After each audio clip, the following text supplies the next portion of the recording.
situation of flood in Nigeria is very serious, especially at this season, and more serious, I can say, in my constituency. As I'm talking to you now, we have a lot of household displays. The unfortunate thing recently is my people at the moment, they are so displaced. They are accommodated in the primary schools that we have around all the villages, and a lot of houses were destroyed by the flood, the instant flood that is currently ongoing in my area, and there's a lot of even death because some houses collapsed because of the flood on even children. So we lost lives and property, and animals also, their rooms also got scattered. So our people are so displaced. They are sleeping at the moment as I'm talking to you. Is very unfortunate. Our people are sleeping outside under a tree. Some are sleeping in classrooms, and especially the men have sought to allow women, all the women and the children, to be sleeping inside a block of classrooms when the men are sleeping outside. It's very bad with my people at the moment. There are mosquitoes, no good sanitation facility, no food items, no clothing, no beddings. These are the challenge I'm undergoing, my people are undergoing currently as I'm talking to you. And this thing happening in so many villages. It happened in Shua, it happened in Gulak, in Gubla, in Kubrushesho, and other villages. These are the things that is happening currently in my constituency. The flood have destroyed so many houses and bridges, so many bridges. Now the bridge leaking to so many places. The main highway, the Shua Bridge, the Orongaindi Bridge, and the Gubla Bridge, currently they are inaccessible. And this also stands as a threat, even security threat, because our people use that only route to escape where there is attack. And our people are just resuming from the suffering they went through during the insurgents. They are trying to rebuild their lives. And with the support of the state government, so many security situations have improved in these areas. But now with the flood, it has come back to worsen the situation, the predicament, the suffering of our people. So this is an unfortunate situation my constituents are currently going through at the moment. No, we know that federal government has a place to bring support to people of this nature. Has there been any intervention from the federal level to help the community? My first approach was I approached NEMA, I approached the humanitarian ministry, I wrote them, and the ecological office, and the Northeast Development Commission, the Federal Ministry of Works. I all wrote them letters. I complained. I laid the complaint about the suffering, the bad roads, the collapse of bridges in my constituents. So I am still hoping that the federal government will look deep to complement the effort of what the state government are doing, because currently my governor have sent a lot of support to those areas. But I'm still looking at the federal government to come with a larger support for my people to reduce their suffering. We know so many houses got collapsed. So we are looking at a situation. The federal government will approach this with all level of urgency and sincerity. Now, can we look at the number of households and people who have been displaced? In terms of numbers, over 500 or thereabouts. Yeah, we can, at the moment, we don't have a stable statistic, because some of these mud houses will collapse after 2 days, 3 days, because it has soaked, it has been inside a flood and it has soaked enough. So as at the moment, I know we have not less than 200 houses that collapse because of the flood. And the number of, the same thing with the number of displaced people. Some are in these schools. Some have moved to a neighboring town to find a place to squat with relations and friends. But at the moment, I can tell you we have plenty of displaced families which is very bad. Especially this rainy season, there are a lot of mosquito in those areas. And you look at the coldness of the weather, is very bad around Shua, Krichinga, especially the Kamale area, that they are just a flat land, flood have taken over everything.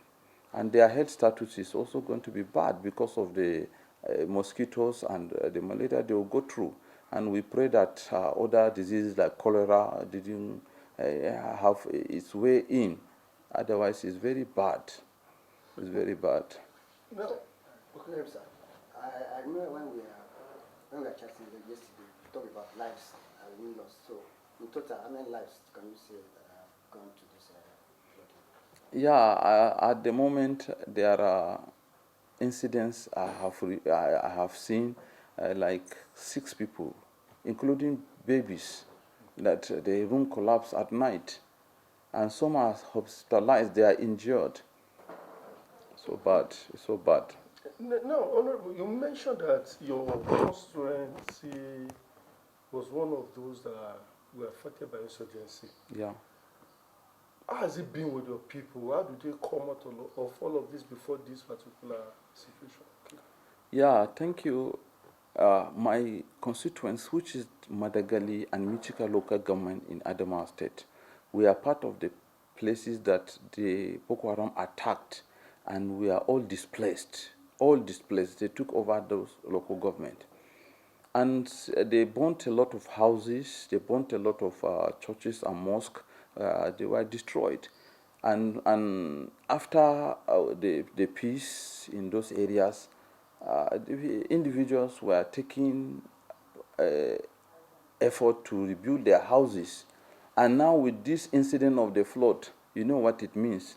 Those individuals that are trying to build back their life, bring pieces of their life back to life, they are still going again with this natural disaster.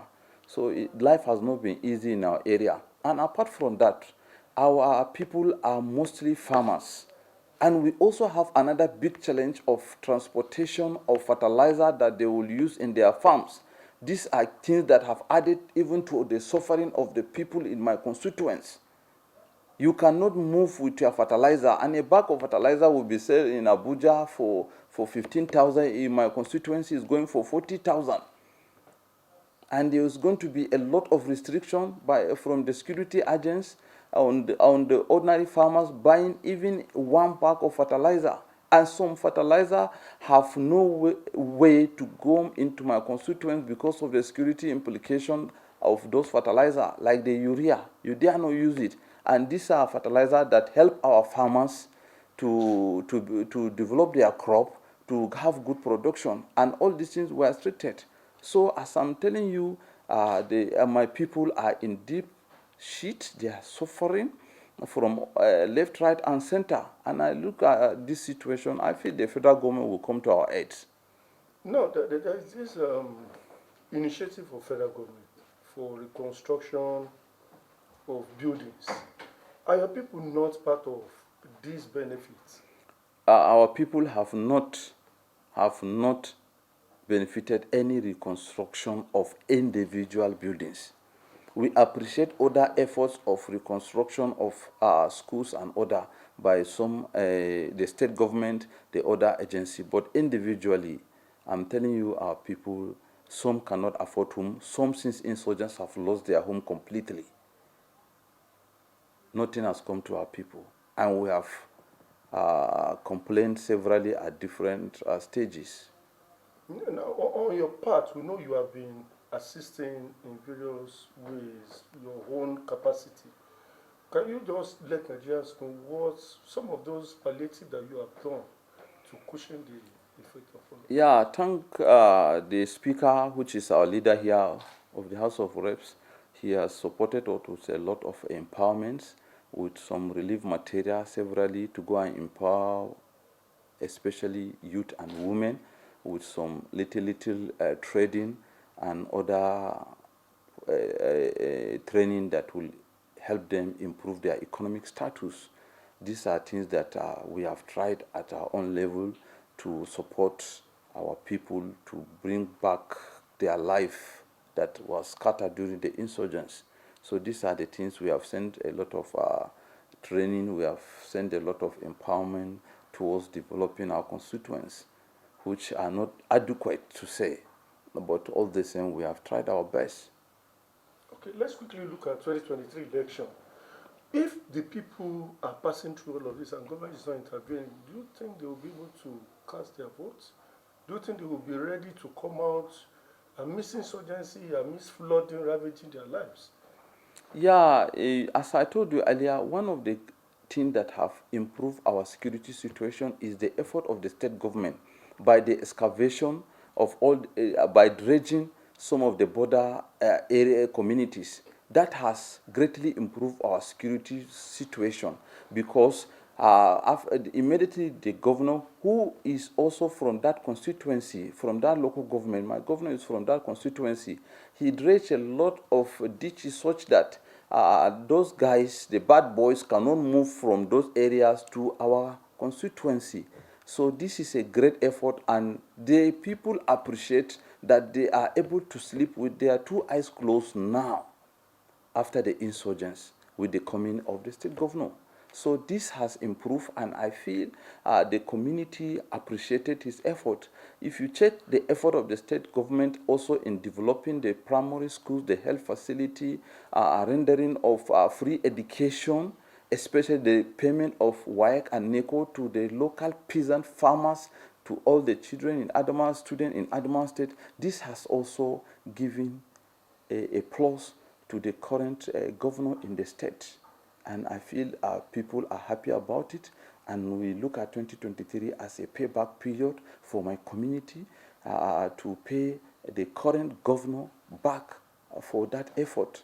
So 2023 is a good deal for my people with the governor, the incumbent governor.